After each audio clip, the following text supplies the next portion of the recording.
Hi everyone! So this is another book review, and let's just get started. So I just finished The Scarecrow of Oz by L. Frank Baum, illustrated by John R. Neal. So, this story. Regardless to say, this was an interesting story because we get to, we come to the land of Mo, which we've never been to before, and Jinx Land, which is a small part of Oz, but separated by huge mountains and a large gulf. And apparently the people of to me, the people of Jinx Land, and it's stated in the book too, they don't follow the laws of Oz, or like Ozma, unlike the people of Oogaboo, who are also attached to the land of Oz. But the people of Oogaboogians, it's a weird word, they somewhat follow the rules set out by Ozma. But the people of Jinxland, they actually have witches. And you're apparently not allowed to have witches in Oz anymore. So for me, they seem to be a little more primitive than like the Land of Oz or Oogaboo. So even though like the few characters that I did meet in Jinxland I do like Princess Gloria, or Queen Gloria as she is by the end of the book. Except for the small part that happens to her. Like, as I said, they have to go and rescue Princess Gloria. And during that time where they attempt to rescue her, it's not one of my favorite parts. Or not one of my favorite times about her. It's, like, it was a good book, and it was, like, an interesting story, but it's not something that pulled me in. I was like, oh my god, this was a really good story, like TikTok of Oz was when I read that, because that was a really good story. But I did like meeting the orc,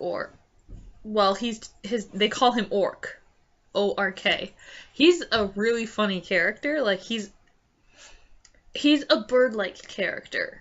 He's not your traditional bird, but you do meet traditional birds that get supersized. But the orc is an interesting character, and he's kind of blunt, to say the least. He's very blunt. But even though he is, it's not like, I don't like your bluntness. You need a better attitude, mister. You need to stop being so like complaining, or like, I want food now. Give me that food now. Yeah.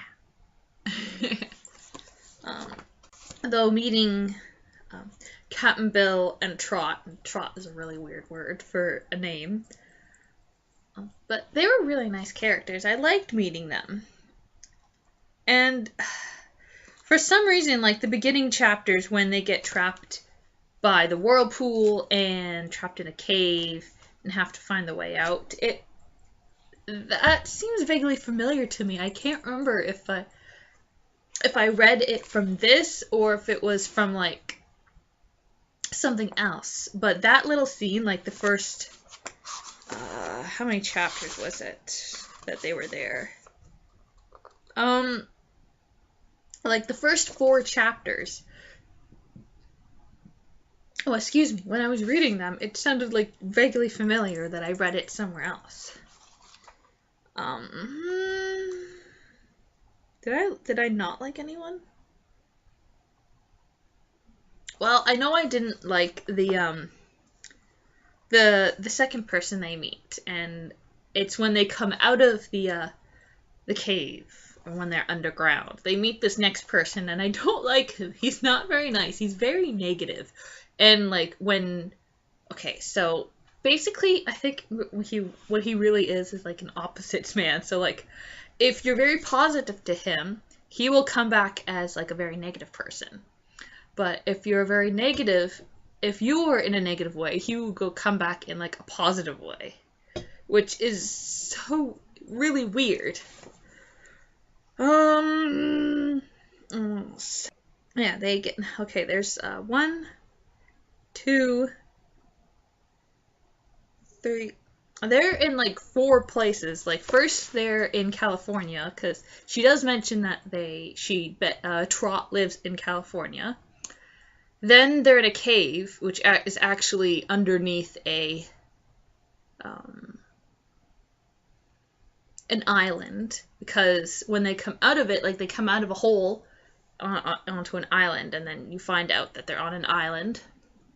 Then they go to the land of Mo, which is on the outside part of the desert. Then Jinxland, which is on the opposite side of the desert, or like the inside part. And then they go to the land of Oz, which is just over the mountains. And then we don't go to this place, but Orkland is actually part of like this little fairyland, which is it's kind of a little strange. It's like, oh, really?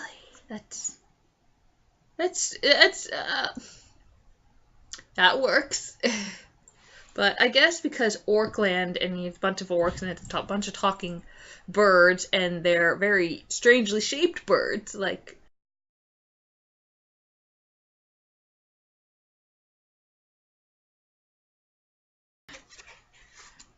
Anything else? What else can I tell you? I don't have a lot to say, because as I said, it's a good story, but it didn't completely pull me in or really pique my interest as like other previous books in the Oz series. But in this book, you actually have 12 plates of actual full colored pages, not like you'll have like this page done, but it'll be in black and white, and like some of the parts here it'll be like really dark or really muddy. And then, like, the back, like this back part here would be a blank page. Like, that's what's happened with most of the books that I've read. This is, like, the first one that has, like, the 12 plates of, like, inside the book. Not, like, this is a color page, and then, like, this is a color page.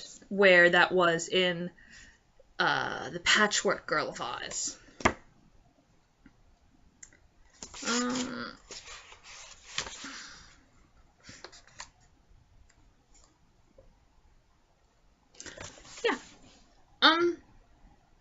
And then, like, okay, so the last 4-ish pages were a little strange, because, like,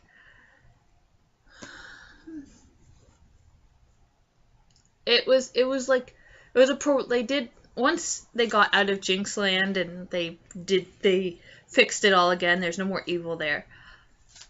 It took, like, 3 to 4 chapters, not pages, 3 to 4 chapters, and granted these are short chapters, but it took 3 to 4 chapters to get to the Emerald City. And that was something I didn't like, because it just felt like it should have ended. It should have been like once they were finished in Jinxland, they should have, like, you know, I guess basically gone to the palace of Glinda and basically just ended it there, instead of having to travel all the way to the Emerald City, which took, I think it took, the 4th to last chapter is called Dorothy, Betsy, and Ozma. And understandable, it's kind of like a recap of what happened to those 3 and how Dorothy and Betsy come to the palace of Glinda. And then the waterfall is them journeying to the palace. Just weird. They could have like basically shortened the last 3 chapters into like maybe one chapter or maybe 2 chapters. even like the content of the end of the book was fine. It's just how long it took and why he did it in like 4 chapters. It's just the writer part in me is like, that just doesn't make a whole lot of sense. It feels like it's a kind of waste. But other than that, this was a very interesting story. Even though I think it was somewhat boring, a little bit boring, but it's a good story. And you get to go to like 3 different places in this. So that's I have weird reviews because like I don't want to spoil anything for you, but this is my review on the Scarecrow of Oz. So I'm glad to be finished that, because it was just like, it's okay, but I kind of just want to finish it. So, yes, it's now finished. But now I'm on to Rinkitink in Oz by L. Frank Baum, illustrated by John R. Neal. And even though, like, there's a land called Rinkitink. Let me get the map out. Now, just to remember, this is like the outside of Oz is what I consider to be correct, but the inside, like the actual land of Oz, it needs to be flipped. So you can see here, attached to the realms of the Gnome King, there's a land called Rinkitink. I'm not sure why you're calling it Rinkitink in Oz when the land is called Rinkitink. So is there an actual... I guess we'll find out if there's an actual person called Rinkitink.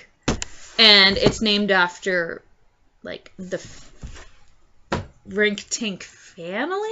Is that what they're going for or something? I'm not sure. But let's read to find out.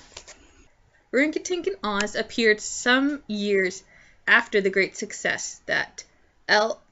Frank Baum, 1896, that was probably my boyfriend, 1856 to 1919. Publication of The Wizard of Oz in 1900s. Like its beloved predecessor, it is filled with whimsical characters who quickly endear themselves to young readers, and it has become a classic of children's literature.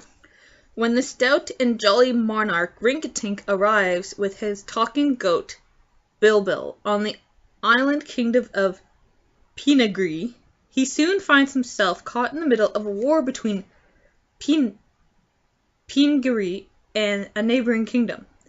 Together with Pinagri's young prince Inga, Rinkitink and Bilbil bound from one exciting adventure to another, overcoming enormous obstacles with the aid of magical powers. The ending, of course, is a happy one, and the story is one of Baum's most delightful and imaginative. It is reprinted here from the original 1916 edition, complete with all 114 illustrations by John. So there's no mention of anyone in Oz. So how is it in Oz? We're not even mentioned in Oz. So here is Pinagri. And then I don't even know if we're going to this little island here, which is called Freaks. I'm not sure, but if you can see, there's Rinkitink down here, attached to, like, you know, this island there, and then there's Pinagri. So this shall be somewhat interesting. Here is the book belongs to page with a bunch of children reading a book with a bunny behind here, 2 bunnies, a cat, and a bunch of candles. There's a war with a bunch of ships and 2 mer people, because you never know, one might actually be a dude. Here's the goat, and I'm guessing those are clovers for him to eat. And here's another title page. There's Rinkitink, his goat, and talking fruit. So, okay. So that's Rinkitink and probably Prince Inga. Ingrid. Idiots. Yeah, is it just me, or do most people do when they say I names, like Ingrid, Inga, They do that, like your mouth kind of goes like, Ingrid, ing. Like your upper lip will like twitch up when you say, like when you say I, it's, you pronounce it differently because of the way you pronounce it. So like, do you guys say ing?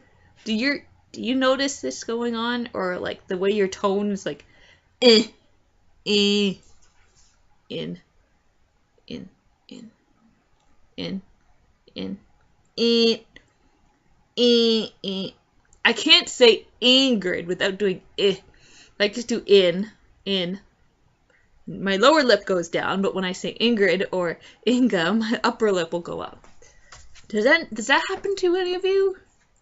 Because like I feel like it's maybe a little disrespectful. See, this is what I'm talking about, a color plate done in like black and white. That kind of annoys me a little bit. There's Ringatink, and I'm going to guess it's Inga. Just guessing. Here's a little drawing right here. I don't know what it is.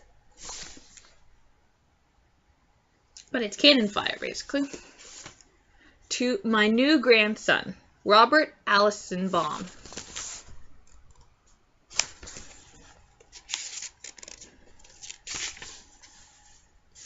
There's Ringatink and Bill, and then here's Bill with a huge bag of mail. Introducing this story. Here is a story with a boy hero and a boy of whom you have never never before heard. There are girls in the story too, including our old friend Dorothy. Are we so sure? And some of the characters wander a good way from the land of Oz before they all assemble in the Emerald City to take part in Ozma's banquet. Indeed, I think you will find this story quite different from the other histories of Oz, but I hope you will not like it the less on that account. I am hoping so too, because I like hearing about Dorothy and the characters in Oz. It's nice to find out about new characters, but for me, I like when you have adventures with like the old characters, like the classic true characters that you fell in love with in the first place, and like when you stay within the borders of the land of Oz, or you take your characters that you love and know, like Dorothy and her band of friends, you take them outside to like other places.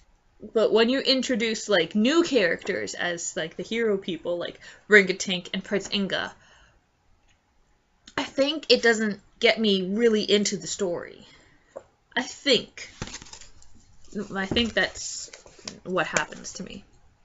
If I am permitted to write another Oz book, it will tell of some thrilling adventures encountered by Dorothy, Betsy Bobbin, Trot, and the Patchwork Girl right in the land of Oz, and how they discovered some amazing creatures that never could have existed outside of Fairyland.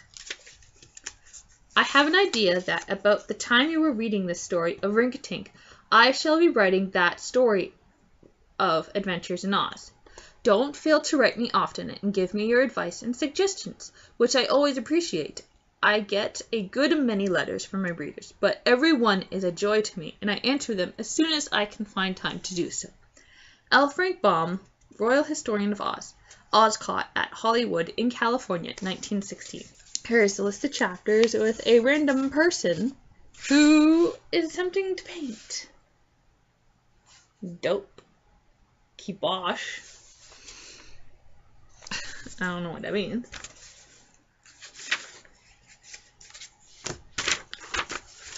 Here is a lovely picture, which I don't know if it's a color plate or something, but I'm guessing it's Prince Inga, because like this and this are like he's wearing identical clothing and looks really identical. Like any pictures back here. Yeah, that's one. The end. The ship saying goodbye. I don't know who it is, but I shall find out when I read it. So I don't know when I'm going to be starting this. The Scarecrow Vase is going to be my first book review in March. Wow. Okay, I'm going to log off.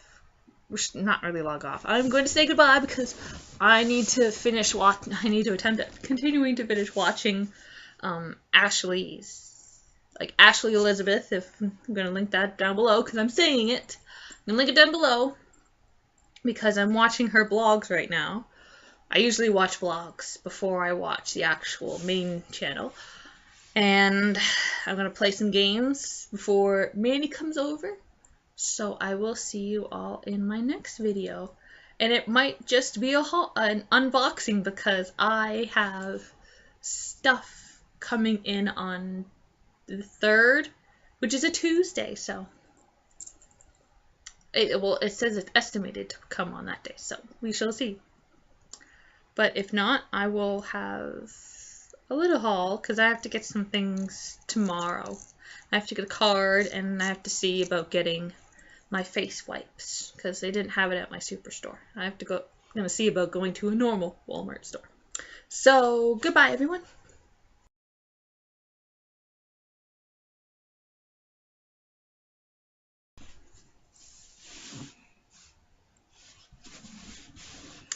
So